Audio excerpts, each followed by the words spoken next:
Hello, everyone. My name is Harini Krishnan, and I go to Folsom High School.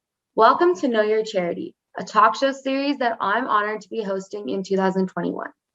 The intent of this series is to bring in representatives or leaders of various nonprofit, charitable, and voluntary organizations in the Greater Sacramento Area.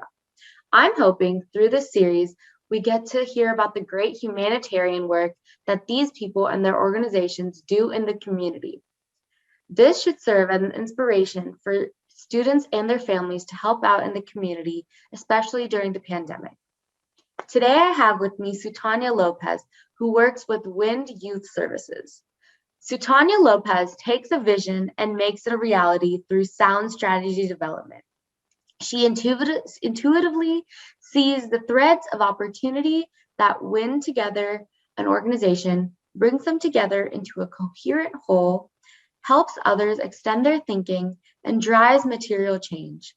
Currently, as the Executive Director for WIND Youth Services, Sutanya oversees the business operations, which provides crucially needed services to over 3,000 youth who are experiencing homelessness.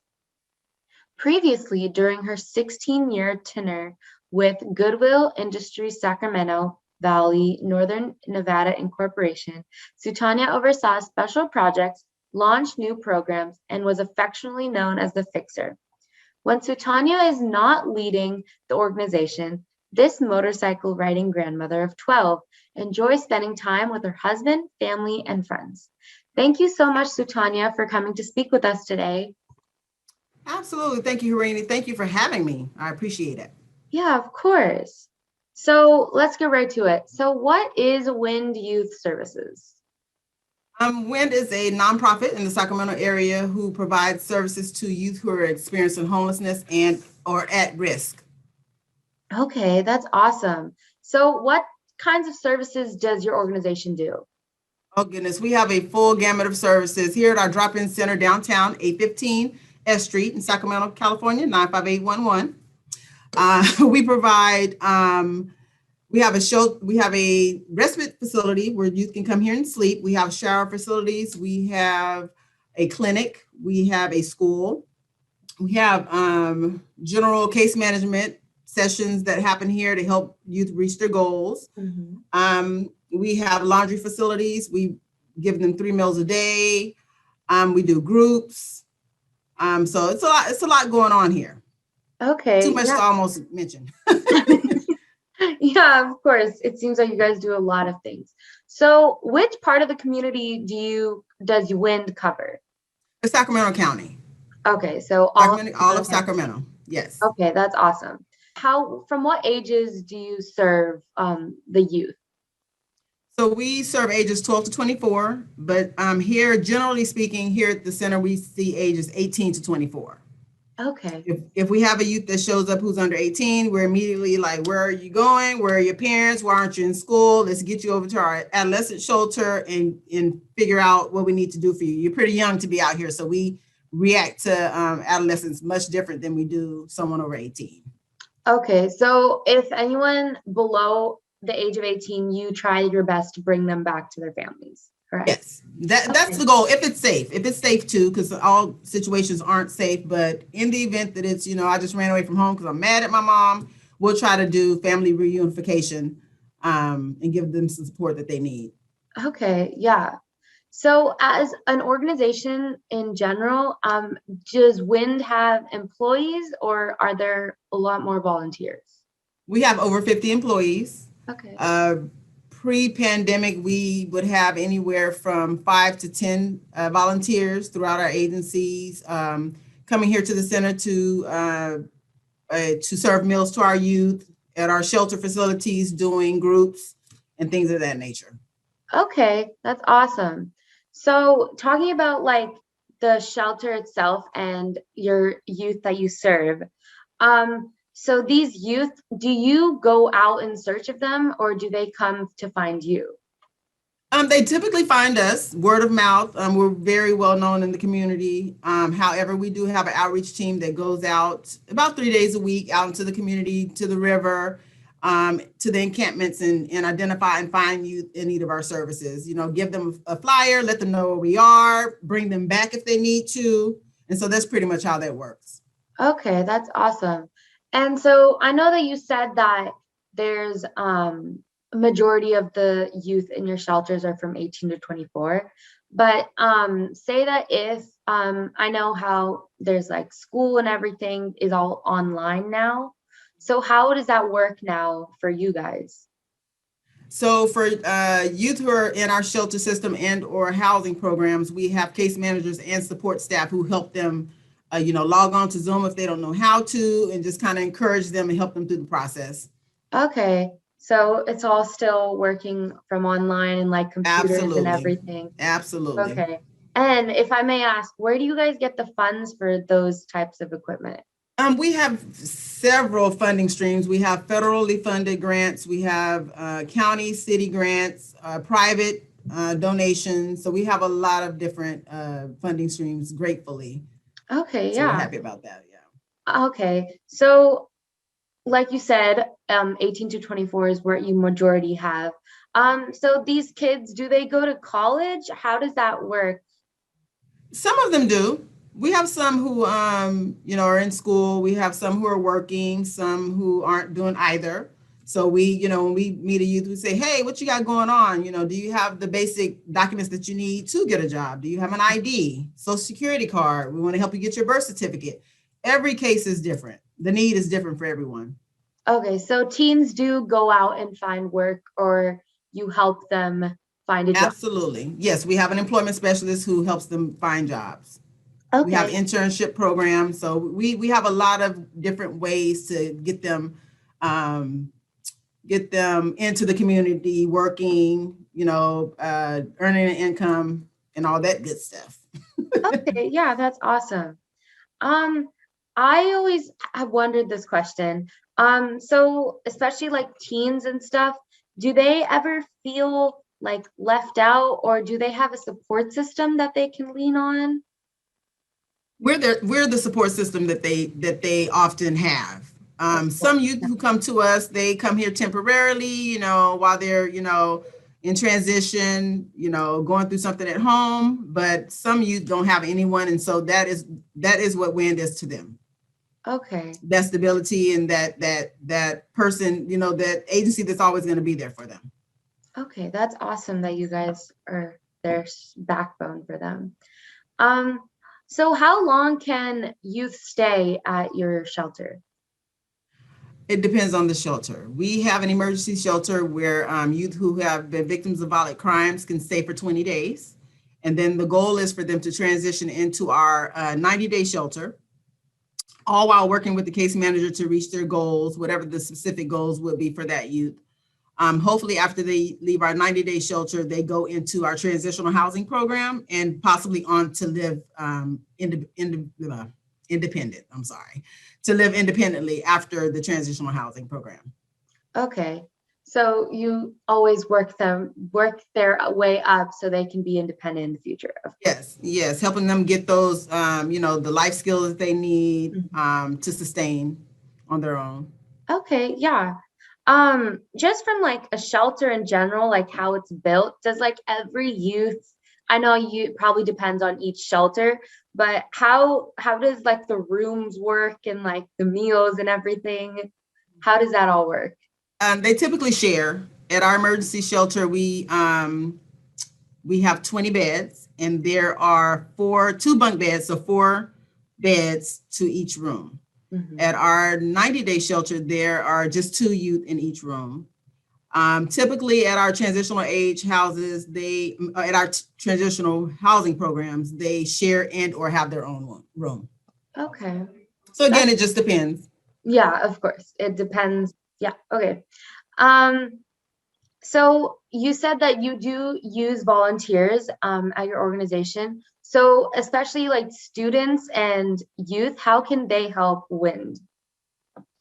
If a student wants to help WIND pre-COVID, they would come here and kind of, we would do an interview with them and an application to kind of see what their strong suit is. Most people come here and feed provide lunch to the youth first, because, you know, when you give people food, that's an easy way to get to know them. A lot of what we do is relationship based. So before you could possibly facilitate a group with the youth, you probably should get to know them and sit and, you know, do arts and crafts with them, some type of art therapy, and use that space. So we have a lot of volunteers that come in with those type of skill sets. Okay. And how does entertainment work? Because especially now you got to like social distance and everything, even within your shelters and stuff. How do these your youth stay entertained and like Well, when we can engaged? drag them away from their phones, the phone entertainment, the internet entertainment, we again do groups. We have board games. We put on movies for them, and just, you know, interact with the staff and just play games and stuff like that. Okay, that's awesome. And so I know you touched upon this a little bit, but how has your experience been with like COVID and the pandemic, and what are some of the challenges that you have faced?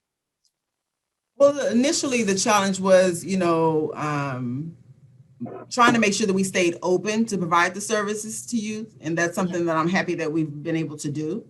I'm happy to say that we have had 0 COVID cases at our center. So that is something we're extremely proud of. So it just was, you know, I think all of us just trying to get acclimated to the mask concept and the social distancing, and hey, you know, instead of sitting at the table with your friend, let's spread out and sit at another table and eat your lunch, that sort of thing. But I think since now that it's a year end, I think that the youth are used to it now and they all understand the importance of it. So. Okay, yeah. I bet like a lot of volunteer stuff has been low now that Absolutely. yeah. Absolutely. However, we do have some people facilitating groups via Zoom. So, you know, everything is virtual now. So we're still doing this sort of thing too. Okay, that's awesome. And just do you have any like success stories, or I'm sure there's many, but any particular There that absolutely. Yeah, you know, we had a youth, you know, come to the center, you know, working, but just couldn't get that financial capability piece. You know, he would get paid and spend all his money on fake jewelry and trying to be cool. So we linked him up with a good case manager. He ended up in one of our transitional housing programs, and she took him through money management and helping him set up a savings account. And so now he has a spreadsheet and he's like showing me, you know, how much he's saving. And it's been a really good success story. He's no longer, you know, wasting his money on fake jewelry on the corner, you know, and now buying real jewelry, and he can't afford it. And he's in his own place now and he's working and being independent. So that is a really good story for us. Yeah. And that's what it's about. Yeah. That's so amazing to always hear about people who maybe come from nothing and we are able to make something of themselves, which is awesome. Yeah, this youth in particular, he really strives for greatness. He likes to look nice, you know, dress nice. So it was really important for him to be able to learn money management. You can save your money, spend it according to your budget. You can buy the nice things, but you still need to set aside for, you know, your rent or your lights, that sort of thing. So that was a really good thing he did. Yeah, of course. And just how did you come in contact with WIND, and what inspired you to become the executive director of WIND? I am helping people is my passion. I was called to help people. I've always worked in the social services field. Again, I've worked with Goodwill for 16 plus years. So WIND is a subsidiary of Goodwill. So Goodwill is like the parent agency. And I see an opportunity. I came over here as the director of programs and operations. Mm-hmm. And when the executive director position came up, our CEO offered it to me and I was like, no. And he was like, yes. And I was like, no. So here I am. Here I am. And although I'm the executive director, I still get the opportunity to interact with the youth. That is my passion. Person-to-person contact, direct service delivery. I really enjoy engaging with the youth. So I get to do 2 important jobs. So Yeah, that's so amazing. yeah. Well, we're really grateful to have people like you and WIND as an organization to help out teens and youth who I feel like it's really inspiring to me since I'm also like a teenager, and it's hard and also very interesting to see that there are people my age that are suffering, and that's something that's always really close to my heart. Yeah. Yeah, you within the age group of 18 to 24 is what we call transitional age youth. That is the pivotal point and the most crucial age. This is when you're like, okay, am I going to go left or am I going to go right or up or down? I'm not sure, So it's really crucial to get you in that age group, in your age group, to engage and kind of get that positive mindset to do something really, really wonderful in life. And I like to say, at the age that you're at, you can be a doctor, you can be a lawyer, you can do anything. So I tell the youth the same thing. You can be anything you want to. Time is on your side. So don't waste it. So. Yes, of course. Yes. So thank you so much. That's all I really had. Do you care to share where you guys are located, where they can find more information? We are located, our drop-in center is located at 815 S Street. We are open 7 days a week from 7 a.m. to 3 p.m. So if anyone out there is in need of services or, having a rough time, don't have a meal, and you're within our age bracket, come on down and we'll take care of you. You can find us on Facebook and on Instagram. We actually have a YouTube channel where we share life skills. So when you on YouTube as well. And that's about it. Thank you so much for having me. I appreciate the opportunity to highlight what we do. I appreciate all that you're doing, and I wish you the best success. Thank you so much. And I hope you guys really enjoyed listening. I sure got inspired, and I hope you were inspired to help out in the community. I would love to hear your comments, feedbacks, and suggestions. You can email me at knowyourcharity5@gmail.com if you have any. And we'll see y'all next time. Thank you so much.